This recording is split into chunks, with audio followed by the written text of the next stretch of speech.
Papá, no te enfades tanto, dijo, sosteniendo mi tarjeta bancaria entre los dedos como si fuera un simple trozo de plástico. La miré en silencio, mientras el cajero del supermercado esperaba el pago. Solo entonces entendí hasta dónde había llegado su descaro. Pero unas semanas antes, nada hacía pensar que llegaríamos a esto. Antes de seguir, comenta desde qué ciudad nos estás viendo. Y dale like si alguna vez te dolió descubrir que la confianza puede ser más frágil que el dinero. Me llamo Luis Navarro, tengo 68 años y vivo en Toledo. Desde que murió mi esposa, María, en 2019, mi vida se volvió sencilla. El huerto detrás de casa, el café en la plaza, las llamadas de mi hijo Sergio. Él tiene 33, trabaja por cuenta propia como diseñador gráfico y vive en Madrid con su pareja, Clara, una chica moderna, de esas que hablan de proyectos y networking como si la vida fuera una empresa. Yo siempre intenté ayudarles. Cuando se compraron el coche, puse 5.000 euros. Cuando se mudaron, pagué el depósito del piso. Creía que así les daba un empujón. No imaginaba que estaba cavando el hoyo de mi propia humillación. Todo empezó en marzo de 2023, cuando Sergio vino a visitarme un fin de semana. Durante la cena bromeó. «Papá, te vendría bien una tarjeta contactless, como las mías. Es más fácil pagar». Sonreí sin darle importancia. Al día siguiente, fuimos al supermercado y, por comodidad, le dejé mi tarjeta. Nada raro, pensé. Pero cuando revisé el extracto unos días después, vi un cargo de 249 euros en una tienda que no conocía. Debe ser un error, me dije. No lo fue. Era el primer ladrillo de una pared que no tardaría en aplastarme. En abril, Sergio volvió a casa. Esta vez con Clara. Traían vino caro y sonrisas amplias, de esas que ya huelen a petición. Durante la cena, después de hablar de trabajo y de lo mal que está todo, Sergio soltó la frase como quien deja caer una moneda en un pozo. «Papá, Clara tiene una oportunidad increíble, abrir una tienda de joyas artesanales. Solo necesita una pequeña inversión para arrancar. 2.000 euros bastarían». Lo dijo sin mirarme directamente, mientras jugaba con el tenedor. Ella, a su lado, asintió con una dulzura medida, casi ensayada. «Claro, si no es el momento, lo entendemos», añadió ella. «Pero sería algo precioso». Esa palabra, precioso, me sonó hueca. Aún así, saqué el dinero. Sin papeles, sin promesas. Solo por confianza. Pensé que era una forma de apoyar su futuro, como María habría hecho. Pero unas semanas después, vi en el banco un nuevo cargo, 1.800 euros en Zara Home. Cuando lo llamé, Sergio se rió. «Papá, no te enfades tanto. Era un regalo para Clara. Quería agradecerle todo lo que hace por mí».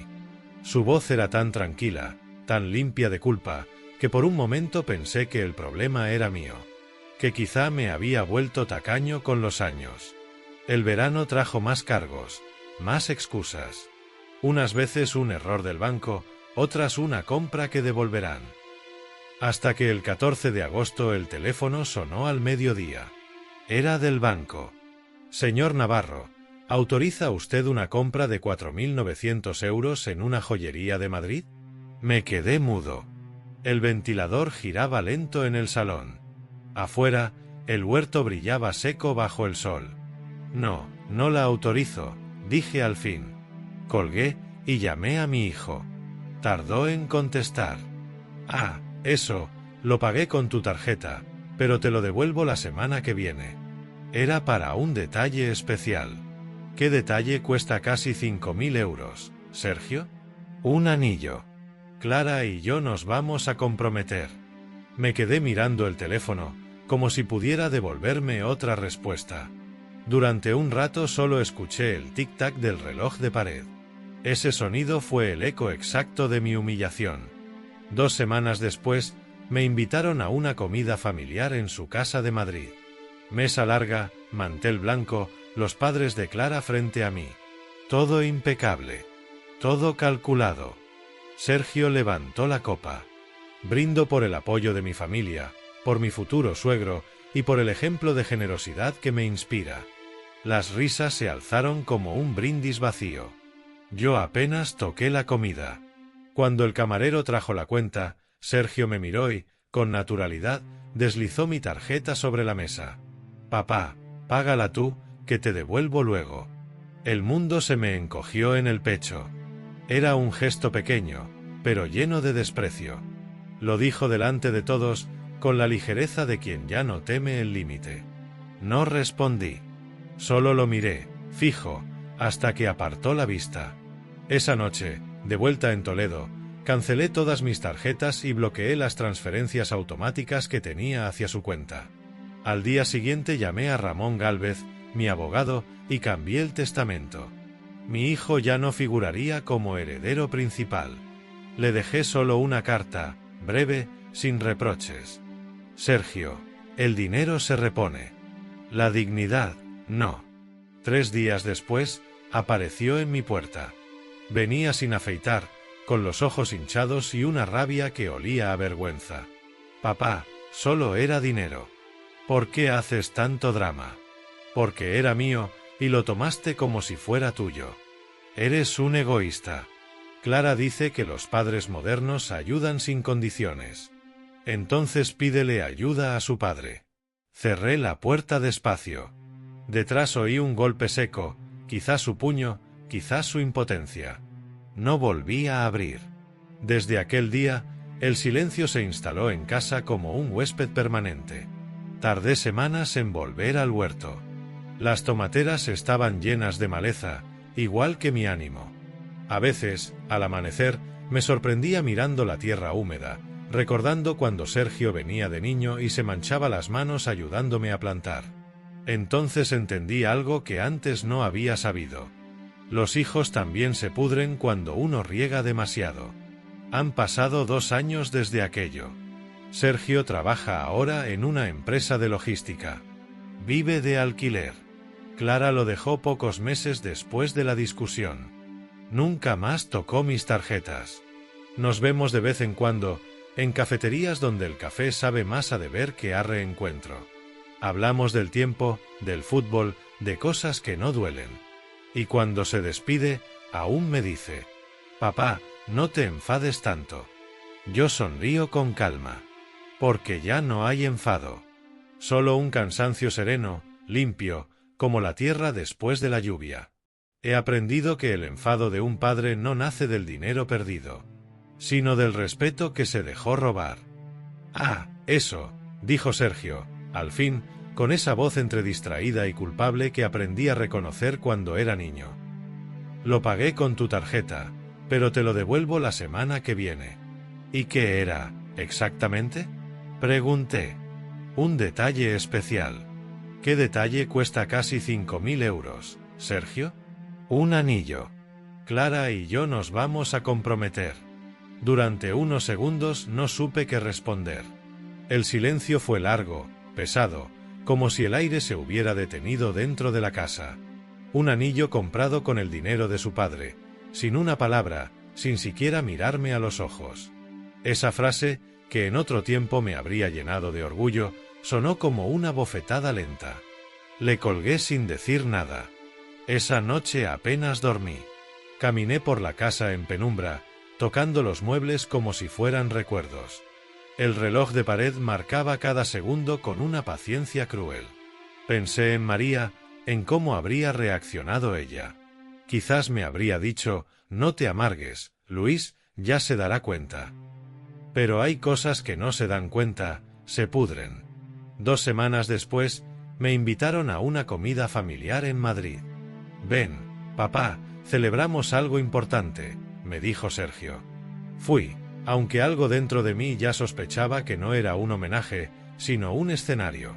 La mesa era larga, con mantel blanco, copas relucientes y esa pulcritud que solo los jóvenes fingen cuando quieren impresionar. Estaban los padres de Clara, 2 desconocidos que hablaban de inversiones y vacaciones. Yo, en el extremo de la mesa, escuchaba más que hablaba. A mitad del almuerzo, Sergio se levantó, copa en mano. «Quiero brindar», dijo, mirando a su novia. Por el amor, por el apoyo de mi familia, por mi futuro suegro y, sobre todo, por mi padre, que me ha enseñado lo que es la generosidad. Todos aplaudieron. Yo no. Me limité a observar cómo la palabra generosidad se deshacía en su boca, como azúcar mojado. Cuando el camarero trajo la cuenta, Sergio hizo un gesto rápido, casi ensayado. Deslizó mi tarjeta por la mesa y dijo, en voz baja, pero lo bastante alta para que todos lo oyeran: «Papá, págala tú, que te devuelvo luego». Hubo un segundo de silencio. Luego, las conversaciones siguieron, fingiendo no haber oído nada. Yo, en cambio, sentí una calma rara, una especie de claridad dolorosa. No dije palabra. Solo lo miré, largo rato, hasta que desvió los ojos. De vuelta en Toledo, esa misma noche, cancelé todas mis tarjetas. Llamé al banco, al abogado y finalmente al notario. El proceso fue frío, burocrático, pero cada firma tenía el peso de una cicatriz. Al día siguiente, llamé a Ramón Gálvez, mi abogado. Le pedí una cita y, frente a él, dicté las modificaciones de mi testamento. Mi hijo ya no sería el heredero principal. ¿Estás seguro, don Luis?, preguntó Ramón, con esa prudencia de quien teme tocar una herida. Completamente, respondí. Y añadí, más para mí que para él: el respeto no se hereda, se gana. Después, escribí una carta breve, sin adornos. Solo una línea. Sergio, el dinero se repone. La dignidad, no. La dejé sobre la mesa, junto a una llave vieja que él solía usar para entrar cuando era adolescente. 3 días después, apareció en mi puerta. Golpeó 2 veces, fuerte. Cuando abrí, tenía los ojos rojos y la voz cargada de reproche. ¿Qué has hecho, papá? ¿Por qué me borras del testamento? Porque ya me borraste tú de algo más importante. Solo era dinero. No, Sergio. Era confianza. Y eso no tiene devolución. Dio un paso hacia mí, como si quisiera imponerse. Eres un egoísta. Clara dice que los padres modernos ayudan sin condiciones. Entonces pídele ayuda a su padre. No gritamos. No hubo portazos. Solo el ruido sordo de la puerta cerrándose con lentitud. Del otro lado escuché un golpe, quizás humano, quizás su rabia. Pero no abrí. Durante las semanas siguientes, la casa se volvió más grande. El silencio llenaba los pasillos, las tazas quedaban limpias demasiado tiempo y el teléfono ya no sonaba. Al principio dolía, pero luego empezó a calmarme. Descubrí que el silencio también es una forma de compañía. El otoño trajo lluvia y una soledad más soportable. Volví al huerto. Las tomateras estaban secas, las ramas torcidas. Pasé una mañana entera arrancando la maleza y recordando cuando Sergio venía de niño, con las rodillas llenas de barro, preguntando si podía regar. Entonces me di cuenta de algo: los hijos también se estropean cuando uno los riega sin medida. Han pasado 2 años desde entonces. Sergio trabaja ahora en una empresa de logística. Vive de alquiler en un barrio modesto de Madrid. Clara lo dejó poco después de nuestra discusión. Supongo que el compromiso no resistió sin joyas ni tarjetas. Nos vemos a veces. Cafés breves, conversaciones de trámite. Hablamos del tiempo, del tráfico, de los precios. Nunca del pasado. Y, sin embargo, cada vez que se despide, todavía me dice con una sonrisa cansada: «Papá, no te enfades tanto».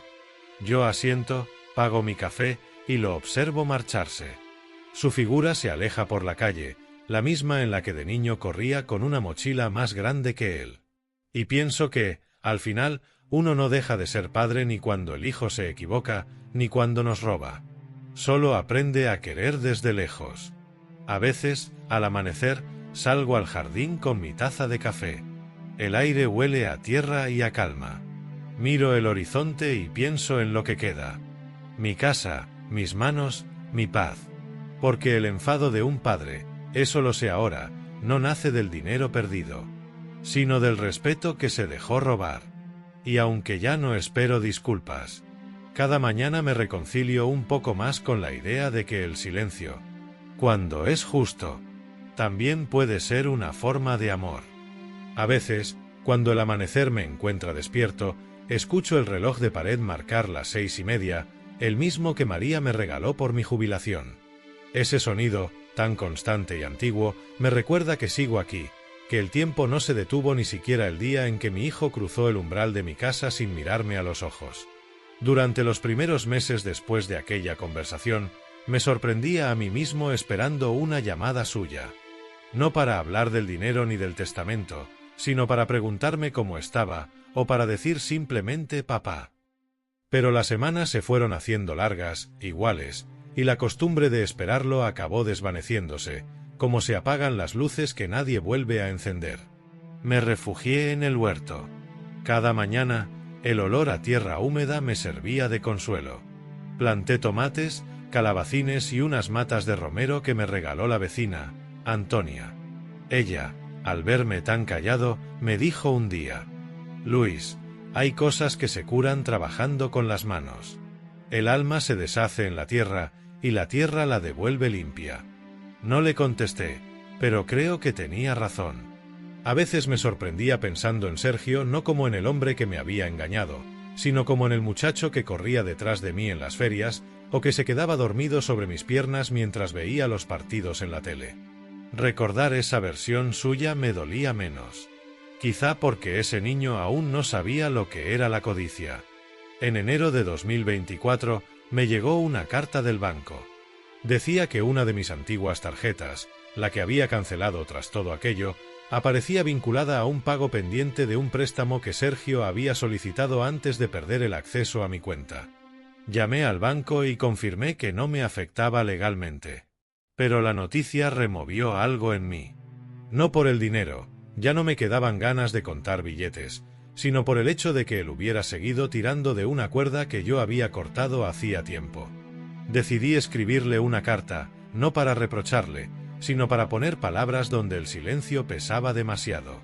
Le dije: «Sergio, la vida no se mide por lo que uno tiene, sino por lo que respeta. El respeto es la forma más silenciosa del amor. Ojalá algún día vuelvas a entenderlo». No la envié. La guardé en el cajón del escritorio, junto a las gafas de leer y el reloj de bolsillo de mi padre. En abril, recibí una llamada inesperada. Era Clara. Su voz sonaba diferente, más madura, sin la ligereza de antaño. «Luis, espero no molestarte. Solo quería decirte que siento lo que pasó. Sergio está pasando un mal momento, y sé que parte de lo que ocurrió fue culpa mía». Guardé silencio unos segundos. «No me molestas, Clara. Todos cometemos errores. Él te admira, aunque no lo diga. Lo sé. El respeto no necesita palabras, hija. Solo hechos». «Lo sé», repitió ella, y colgó. Esa noche me costó dormir. No por lo que me dijo, sino por la idea de que tal vez, en el fondo, él seguía necesitando mi mirada para sentirse alguien. Y que, sin ella, se había quedado suspendido en una versión de sí mismo que no sabía cómo cambiar. En otoño de 2024, nos vimos por casualidad en Toledo. Lo encontré en la plaza de Zocodover, saliendo de un bar con un compañero de trabajo. Me vio, y durante un instante pareció dudar si acercarse o no. Finalmente, lo hizo. «Papá», dijo, con una voz más baja de lo que recordaba. «Hola, Sergio. ¿Cómo estás?» «Bien. El huerto da para entretenerme. He oído que vendiste el coche». «Sí, no lo necesitaba. Ya no tengo prisa para llegar a ningún sitio». Sonrió. Y por primera vez en mucho tiempo, noté en él un gesto sincero. No pidió dinero. No habló del pasado. Solo se sentó conmigo unos minutos en un banco de piedra. Me contó que trabajaba en un almacén de logística, que ganaba poco pero que al menos dormía tranquilo. Yo escuché, sin juzgar. Al despedirse, me dio una palmada torpe en el hombro. «Papá, no te enfades tanto». «Ya no me enfado, hijo. Solo aprendo». Después de ese encuentro, las llamadas comenzaron a volver, lentas, cautelosas, como quien tantea el hielo antes de pisarlo. A veces hablamos de fútbol, otras de las lluvias o del precio del aceite. Nunca del testamento. Nunca del anillo. Y sin embargo, cada conversación, por breve que fuera, dejaba una paz que no esperaba. Porque la distancia entre un padre y un hijo no siempre se mide en metros, sino en palabras que aún se pueden pronunciar. Hoy, noviembre de 2025, sigo viviendo en la misma casa, con las persianas de madera que María pintó de verde y el mismo banco bajo el limonero donde ella leía en las tardes de verano. Sergio me visita de vez en cuando, trae pan y vino y se sienta frente a mí sin la prisa de antes. No hay disculpas, ni reproches, ni necesidad de cerrar nada. Solo el murmullo de la cafetera, el humo tibio en el aire y el sonido del reloj marcando la hora exacta en que el pasado deja de doler. El enfado ya no existe. Lo que queda es un respeto nuevo, más sencillo, más humano. Y cuando él se levanta para marcharse, aún me dice, con esa media sonrisa que ahora ya no duele: «Papá, no te enfades tanto». Entonces asiento, miro el jardín por la ventana y respondo: «Tranquilo, hijo. Ya no me enfado. Solo espero que aprendas a cuidar lo que no se compra». El viento mueve las hojas del limonero. El sol empieza a salir. Y, por primera vez en mucho tiempo, siento que la casa vuelve a ser hogar. El invierno llegó sin ruido, con esa luz fría que hace más largos los días de los hombres solos. El huerto ya estaba dormido, la tierra cubierta de escarcha, las cañas secas, las manos quietas. Aún así, cada mañana bajaba a mirar, como quien visita a un viejo amigo que ya no habla. En diciembre, Sergio vino a pasar las fiestas. No lo esperaba. Simplemente apareció, con una botella de vino y una bolsa de pan. ¿Puedo pasar?, preguntó desde la puerta, con esa mezcla de respeto y miedo que tienen los hijos cuando vuelven al lugar donde hicieron daño. Claro que sí, respondí, apartándome para dejarlo entrar. Habían pasado casi 3 años desde todo aquello, pero al verlo, supe que el tiempo había hecho su trabajo. Tenía ojeras, el pelo algo canoso y la mirada más mansa. Ya no era el muchacho que discutía por orgullo ni el que sonreía para disimular. Se sentó en la cocina, frente al fuego. El silencio entre nosotros no pesaba tanto como antes. «He pensado mucho en ti», dijo al fin, mirando el suelo. «Y en cómo me porté. Yo también he pensado mucho, hijo. Fui un imbécil. No hay otra palabra. No hace falta que te castigues», respondí despacio. «Todos aprendemos de alguna manera». «Sí, pero hay formas que duelen más que otras». Sacó del bolsillo una cajita pequeña, azul, y la dejó sobre la mesa. Esto era el anillo de compromiso. El que compré con tu tarjeta. Nunca se lo di a Clara. Lo guardé todo este tiempo. Lo abrió.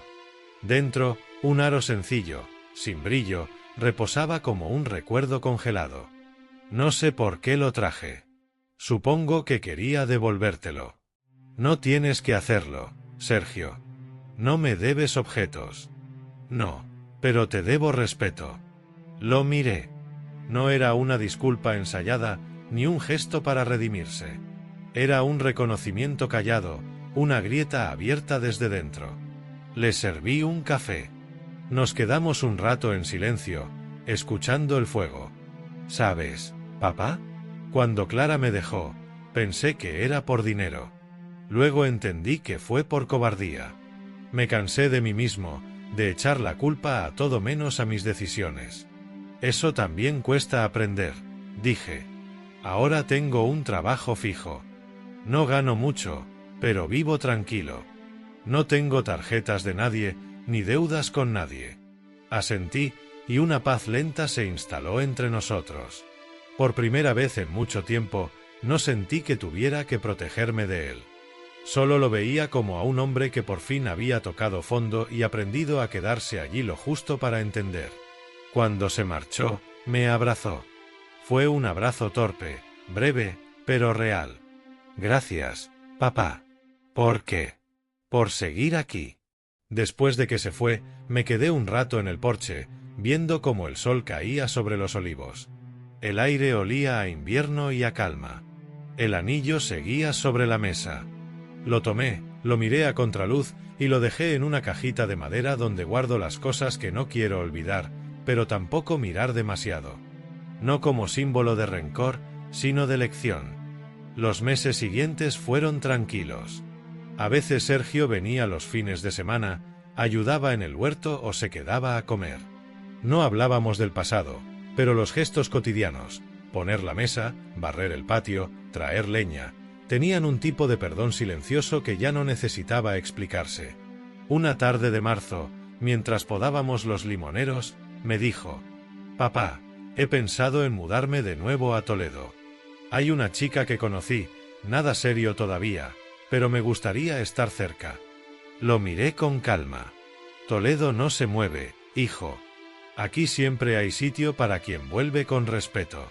Sonrió, y por un instante reconocí en su expresión la del niño que venía corriendo con las rodillas llenas de tierra, pidiendo que le enseñara a plantar algo. En abril, el banco me escribió una carta. Me ofrecían aumentar la pensión con un plan nuevo. La leí, la doblé y la guardé. Ya no me interesaban los números. A estas alturas, había aprendido que las cuentas que importan no son las del dinero, sino las que uno lleva con su conciencia. Empecé a escribir un cuaderno. No un diario, sino una especie de memoria para mí mismo. En la primera página puse una frase que me vino sin pensarlo. El respeto no se hereda. Se cultiva. Y si no se riega, se seca. Escribo en el de vez en cuando, sobre el huerto, sobre María, sobre el silencio de la casa. Sergio aún no lo ha leído. Quizás algún día lo haga, cuando yo ya no esté. Hace unos días vino a verme con un regalo, una cafetera nueva. La antigua gotea demasiado, me dijo, riendo. Como los años, hijo. Todos acaban goteando. Se quedó a desayunar. Hablamos del trabajo, del calor, de la vida. Antes de irse, me dijo: «¿Sabes, papá? A veces pienso que si no hubiera pasado todo aquello, nunca habría aprendido a cuidar de mí». «Entonces valió la pena», respondí. «¿De verdad lo crees?» «Sí. Los golpes que no matan, educan. Y tú ya estás educado». Nos reímos los dos, con esa complicidad que solo regresa cuando el tiempo ha hecho su parte. Cuando se fue, el silencio volvió a llenar la casa, pero esta vez era un silencio bueno. El silencio de lo reparado. Salí al jardín. El limonero estaba en flor. El aire olía a vida nueva y el cielo se abría limpio, sin promesas. Me senté en el banco de piedra, con el café en la mano, y pensé en algo que nunca le dije a Sergio. Que el amor de un padre no se pierde, aunque se hiera. Solo se transforma. Y cuando por fin deja de doler, es cuando uno puede mirar al pasado y decir sin rencor: «Ya está bien, hijo. Ya aprendimos los dos». El viento se levantó suave, moviendo las hojas. Y, por primera vez en años, sentí que María habría sonreído al vernos así. Cada uno en su sitio, con lo justo, con lo aprendido. Y con la paz que solo llega cuando ya no hay nada que reclamar. En mayo de 2025 me citaron para una revisión en el centro de salud. Nada grave, tensión, azúcar, esas cosas que se desordenan con los años. Salí con una hoja doblada en el bolsillo y la certeza de que debía dejar todo ordenado. No por miedo, sino por higiene moral. Volví a casa, saqué la carpeta azul del armario, la que pone documentos, y la abrí sobre la mesa. Escrituras, recibos del IBI, póliza del seguro, el primer testamento, el segundo, el que hice después de la comida en Madrid. Los papeles olían a cartón viejo y a decisiones. Llamé a Ramón Gálvez. «Ramón, me gustaría ajustar el testamento», le dije. «Nada teatral. Solo precisión. Pase el jueves, don Luis», respondió. «Traiga lo que quiera que conste». Ese jueves llevé dos cosas: los documentos y una carta sin abrir. En el sobre, con mi letra, decía para Sergio, cuando proceda. Dentro, una hoja escrita a mano con calma de tarde. Hijo, aprendí que el respeto no es una deuda, sino una presencia. Si has llegado a leer esto, confío en que entiendes que la casa es de quien la cuida. No busques herederos ni culpables. Busca estar a la altura. Ramón leyó en silencio, asintiendo de vez en cuando. Se puede establecer un legado condicionado a un hecho, dijo. Pero a veces las leyes y los afectos no hablan el mismo idioma. Entonces dejémoslo claro y sencillo, respondí, la casa seguirá conmigo mientras viva. Después, será suya si en ese momento seguimos en paz. Si no lo estamos, irá a una beca para el instituto del barrio, a nombre de María. Firme. El bolígrafo pesó lo justo. No era castigo, era una brújula. Esa tarde llamé a Sergio. ¿Puedes venir el sábado? Hay cosas que quiero enseñarte. Voy, dijo, sin preguntar. Llegó puntual, con pan aún tibio y una bolsa de naranjas. Le mostré la carpeta azul. No para que opinara, sino para que supiera. No te estoy probando, le dije. Te estoy informando. La vida no es un examen. Lo sé, contestó. Me basta con que me mires sin rencor. Ya no me queda, dije, y era verdad. Aprovechamos para ir al banco. Quise cerrar una cuenta antigua y ajustar un recibo que aún venía de más. Sergio se sentó a mi lado, en silencio. Cuando el gestor nos alargó los papeles, mi hijo dejó su teléfono boca abajo, como si ese gesto dijera, ahora solo estoy aquí. Me hizo bien verlo así, quieto, sin planes, sin urgencias prestadas. De vuelta a casa, sacó la cajita azul del anillo. He pensado venderlo, dijo. Lo que saquemos, lo donamos a la biblioteca del instituto de tu barrio. Lo miré. Aquel brillo de orgullo que creía perdido me subió a la cara como la sangre. Hazlo tú, respondí. Y trae el recibo, por pura contabilidad del alma. Una semana después me dejó el resguardo, 1.250 euros para libros. Lo puse en la carpeta, detrás del testamento. Los días siguieron en su compás. El mercado los martes, el dominó los jueves en la asociación, café con Antonia algunos sábados. Sergio venía a veces a comer. Traía pan, a veces pescado, y siempre ese silencio nuevo que no pedía permiso, pero tampoco perdón. En junio me ayudó a pintar las persianas verdes que María dejó. Las lijamos primero, la pintura vieja se levantaba en escamas, como el pasado cuando uno sabe retirarlo sin hacerse sangre. Papá, dijo, con la brocha en alto, ¿recuerdas cuando me castigaste una tarde sin fútbol por coger monedas de la hucha? Sí. Te dejé solo en el cuarto con el radiocasete apagado. Aquel silencio me pesó más que cualquier grito. Los silencios enseñan lo que las palabras no alcanzan, respondí. En julio, por primera vez desde todo aquello, me pidió un favor que no olía a abuso. ¿Puedes venir a recogerme al taller? Se me rompió la moto. Fui despacio, con el coche pequeño que ahora apenas saco. Le vi salir con las manos manchadas de grasa y una humildad que confundí con cansancio. No lo era. Era decencia. En el camino de vuelta habló de una compañera nueva del trabajo, Irene, que llevaba un cuaderno donde anotaba todo lo que aprendía. Yo hago lo mismo, dijo, riendo. Apenas 3 líneas por día, para no olvidarme de quien quiero ser. Entonces vamos bien, le dije. A finales de verano, la notaría me llamó para recoger la copia autorizada del testamento actualizado. Fui, guardé el sobre en la carpeta y, de salida, compré pan candeal y 2 melocotones. En la plaza, al pasar junto a una pareja joven que discutía por un recibo, sentí una gratitud rara, la de haber llegado a esta edad con la cabeza lo bastante clara como para separar amor y dinero. A mí me costó, a ellos quizá también les costaría. Cada uno con su tiempo. Un domingo de septiembre, llovió de verdad. Lluvia de las que limpian, no de las que amenazan. Sergio apareció empapado, sin aviso. Traía una foto plastificada, María con el de niño, los dos riendo en la orilla del Tajo. La encontré en una caja, dijo. Creo que debería estar aquí, no en mi trastero. La coloqué en la repisa, junto al reloj de pared. El tiempo, de pronto, pareció ponerse de acuerdo con la memoria. Papá, dijo entonces, mirándome de frente. Si un día te falto al respeto otra vez, recuérdame esta foto. No te la recordaré yo, te la recordará la casa, respondí. Aquí no caben los desprecios. Asintió.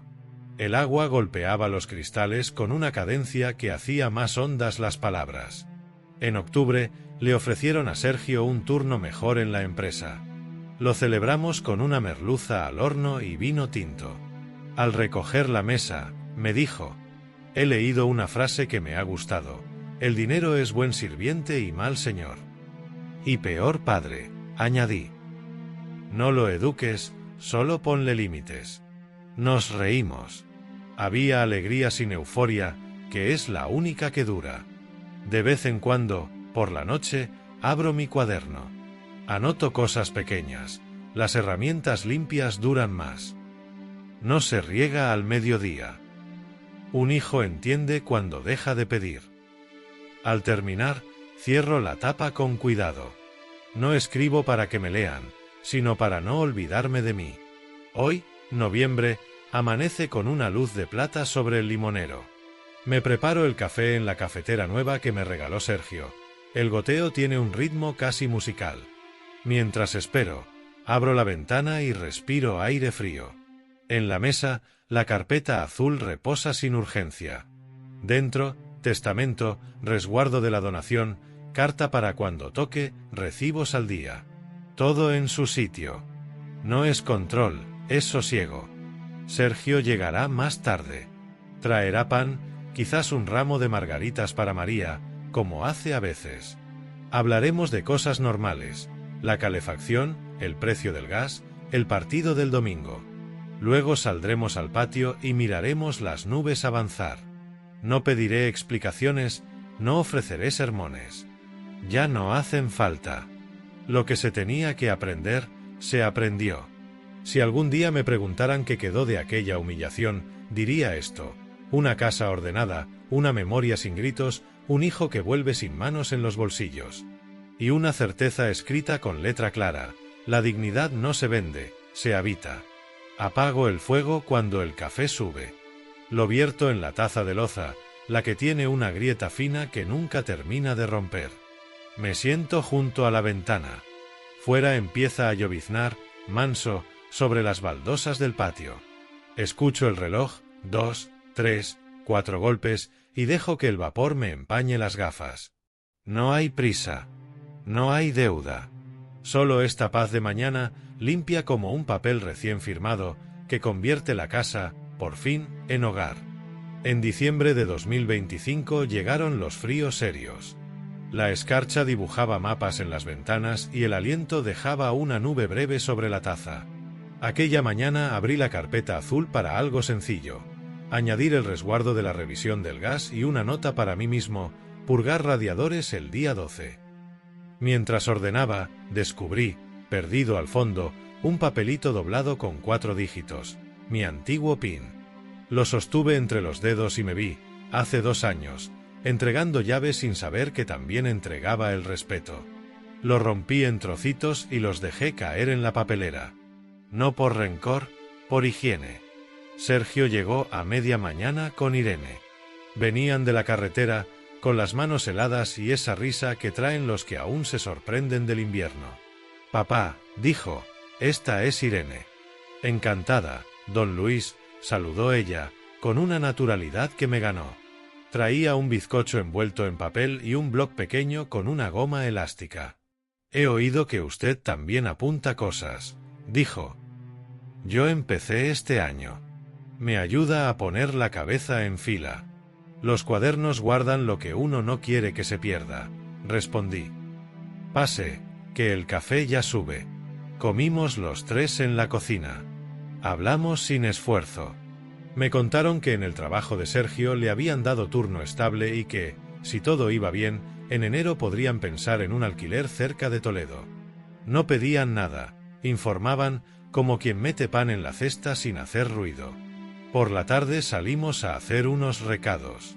En la ferretería de la corredera compré aceite para las bisagras y una goma nueva para la puerta del patio. En la cola, el dependiente se quejaba del precio de la luz. Lo de siempre, dije, lo caro no es la factura, es la prisa. Sergio sonrió.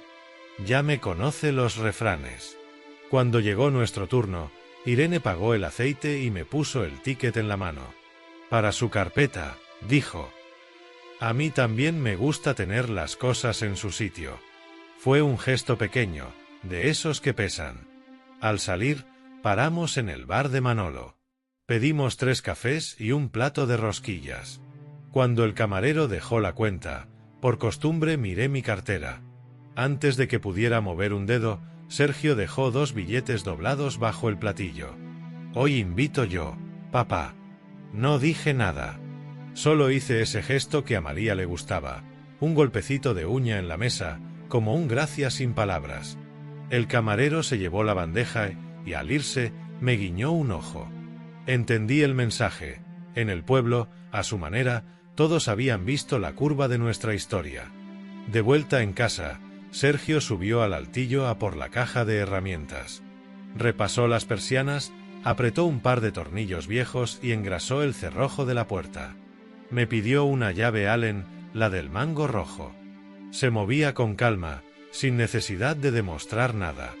Irene, mientras tanto, hizo fotos del limonero y dejó un par de ramitas de romero atadas con hilo en la ventana. Para el olor, dijo. Al caer la tarde, les propuse un paseo hasta el río. El Tajo bajaba ancho y oscuro, con un murmullo que parecía más antiguo que nosotros. Nos sentamos en el murete. Sergio sacó del bolsillo una llave, la copia de la casa que guardó desde siempre. Me la puso en la palma. Creo que ahora debe volver contigo, dijo. La casa es de quien la cuida, le respondí, devolviéndosela. Y tú ya sabes cómo se cuidan las cosas. No insistió. Se la guardó en silencio. Fue mejor así. De regreso, antes de entrar, me acordé de una carta que quería dejar lista. En el escritorio escribí a mano, con mi pluma vieja. A la biblioteca del I.E.S. María Zambrano. Confirmo mi voluntad de mantener el legado María Navarro para libros de lectura. Adjunto copia del resguardo de 1.250 euros y mi compromiso de renovarlo cuando proceda. Que los chicos lean lo que a nosotros nos faltó. Luis Navarro, DNI. Toledo, 15 de diciembre de 2025. Sergio la leyó por encima y asintió. ¿Serio? ¿Te acompaño mañana a entregarla? Sí. Las cosas buenas conviene hacerlas pronto. Cenamos sopa y un poco de queso. Al despedirse, en la puerta, Irene me abrazó con una naturalidad que no me descolocó. Gracias por recibirnos, dijo. Gracias por venir con calma, respondí. Esa noche, ya solo, abrí mi cuaderno. Escribí 3 líneas. Hoy pagó él. Las bisagras no chillan. El respeto huele a romero. Cerré el cuaderno y me quedé escuchando el reloj de pared. 2, 3, 4 golpes. Afuera, la temperatura bajaba, y el cielo tenía ese brillo que anuncian las heladas limpias. A media madrugada me despertó un ruido leve, como de botella asentándose en la madera. Fui a la cocina. Era el bizcocho que Irene había dejado, respirando azúcar. Corté un trozo y me supo a casa nueva. Al volver al cuarto, pasé la mano por el abrigo de María, aquel que aún cuelga detrás de la puerta. No para aferrarme al pasado, sino para saludarlo. Al día siguiente, entregamos la carta en el instituto. La secretaria, la hija de Manolo, para mi sorpresa, la grapó con el resguardo y nos dio las gracias. De camino a la plaza, Sergio me miró de reojo. Papá, ¿te acuerdas de tu frase? El respeto no se hereda. Creo que la entiendo por fin. No hay prisa por entender. Basta con practicar, dije. Entramos en la notaría solo para recoger una copia sellada del testamento. Ramón no estaba, nos atendió su socio. Firmé el recibí y guardé el sobre en la carpeta. En la salida, el frío nos golpeó en la cara y los tres reímos por nada. Fue una risa sin deuda. Las fiestas llegaron discretas. Puse el Belén pequeño que guardo desde hace años. 3 figuras, un puente y una casita de corcho. Sobre la repisa, la foto de María con Sergio niño parecía inclinarse un poco hacia nosotros, como si escuchara. No había abundancia, pero tampoco faltaba nada. La noche del 24 de diciembre hicimos caldo y una tortilla algo torcida. Brindamos con cava barato. Por la casa, dijo Irene. Por la casa, repetimos. Y por la paz, añadí. Nos miramos en silencio, y las copas hicieron un sonido limpio. Cuando se fueron, recogí la mesa despacio. Pasé un trapo por el mantel, apagué las luces y me quedé un momento en el umbral del salón, viendo la sombra del limonero moverse en la pared. Abrí la ventana un palmo. Entró un aire cortante que olía a noche nueva. No sé qué quedará escrito de estos años cuando ya no esté. Tal vez solo un montón de papeles bien ordenados y un cuaderno con frases sueltas. Me basta. Las cosas esenciales caben en poco. Una llave, una foto, un resguardo, un aroma. El resto se lo lleva el tiempo. Apagué el reloj un instante para darle cuerda. Sentí el muelle tensarse, obediente. Luego lo colgué de nuevo y volvió a marcar. 1, 2, 3. Ese latido humilde sostiene la casa más que cualquier alarma. Me fui a dormir con la ventana entreabierta. Antes de cerrar los ojos, pensé esto, sin grandilocuencia, no construí mi vida para que me la arrebataran. La ordené para poder habitarla. Y ahora, por fin, la habito en paz. A la mañana siguiente, el patio amaneció blanco de escarcha. Preparé café en la cafetera nueva y lo llevé al banco de piedra, bajo el limonero. El sol rompía, tímido, por detrás de los tejados. De la calle llegaba el rumor de una ciudad que despierta sin darse importancia. Di un sorbo, dejé la taza sobre la rodilla y respiré hondo. La casa estaba quieta y a salvo. El jardín olía a limpio. Y en ese silencio sin aristas entendí que el viaje había terminado, la herida se había cerrado por dentro. La escarcha empezó a derretirse en hilos finos que corrían hacia la tierra. Me quedé mirando ese brillo lento. Y ahí, en esa luz primera, supe que ya era hogar. La primavera de 2026 llegó más temprana de lo esperado. Las lluvias de marzo dejaron el huerto tierno, y el limonero volvió a cubrirse de flores blancas, pequeñas y obstinadas, como si quisieran recordarme que todo lo vivo insiste, aunque nadie lo mire. Sergio venía cada domingo. A veces con Irene, otras solo. Me ayudaba con la manguera, revisaba las plantas y hablábamos poco, pero bien. Había serenidad en su voz.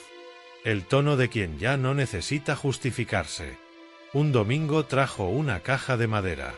Dentro, un cuaderno nuevo y una nota. Papá, pensé que te gustaría seguir escribiendo. Gracias por enseñarme a no rendir cuentas, sino respeto. No dije nada. Abrí el cuaderno, olía a papel recién cortado. Lo dejé sobre la mesa y puse la mano encima, como se hace con los libros que aún no se leen pero ya pertenecen. Esa tarde cocinamos arroz con conejo. Irene cortaba las verduras, Sergio vigilaba el fuego. Cuando probó la primera cucharada, dijo en voz baja: María lo habría hecho mejor. María hacía todo mejor, contesté. Por eso la echo de menos sin tristeza. Después comimos en el porche. El aire olía a tierra y a pan caliente. A lo lejos, el reloj de la iglesia marcó las 5. Papá, dijo Sergio, he pensado en pedir una excedencia unos meses. Irene y yo queremos viajar al norte, quizá a Asturias. Hazlo, respondí. A tu edad, lo que se pospone, se pierde. Vendremos a verte antes de irnos. Aquí estaré. No tengo prisa. Cuando se fueron, el silencio volvió a ocupar la casa, pero era un silencio amable. Me senté en el banco de piedra, el mismo de siempre, y abrí el cuaderno nuevo. En la primera página escribí una sola frase: lo que se arregla sin ruido dura más. Cerré el cuaderno y observé el huerto. Los surcos recién regados brillaban con el sol bajo. Pensé en todo lo que había pasado: el engaño, la vergüenza, el corte seco del respeto. Pensé también en cómo, sin darme cuenta, la vida había ido tejiendo de nuevo los hilos que se rompieron. No igual que antes, pero con más verdad. Esa noche, mientras el reloj marcaba las 11, me serví una copa de vino. Brindé solo, sin palabras, mirando la fotografía de María y Sergio, aquella del río. En la imagen, el niño reía, ella le sujetaba el brazo. Ninguno de los dos podía imaginar que el futuro los pondría tan lejos para volver a unirlos sin hablar. Apagué la luz, dejé la copa en el fregadero y miré un momento por la ventana. El reflejo del limonero se balanceaba sobre el cristal. Pensé, nada duele para siempre, si uno aprende a no guardar el dolor como si fuera una herencia. Al día siguiente, amaneció con un cielo limpio, azul pálido. Preparé café y abrí la puerta del patio. El olor a azahar era tan intenso que llenaba la casa entera. En el suelo, sobre la mesa del porche, estaba la llave que Sergio me había devuelto meses atrás. La había dejado otra vez allí, envuelta en un papelito. Para cuando vengamos en verano. Sonreí. No la guardé. La colgué en el clavo junto a la puerta, donde siempre estuvo. Me senté con la taza entre las manos y respiré. El aire era fresco, pero no dolía. El reloj del salón dio las 8. La vida, pensé, vuelve a su sitio cuando uno deja de exigirle explicaciones. Y así, con la primera luz entrando por la ventana, sentí que no quedaba nada pendiente, ni cuentas, ni reproches, ni miedos. Solo el sonido del agua cayendo en el huerto y el perfume limpio del romero que planté el año anterior. La casa, por fin, respiraba conmigo. Y yo, con ella.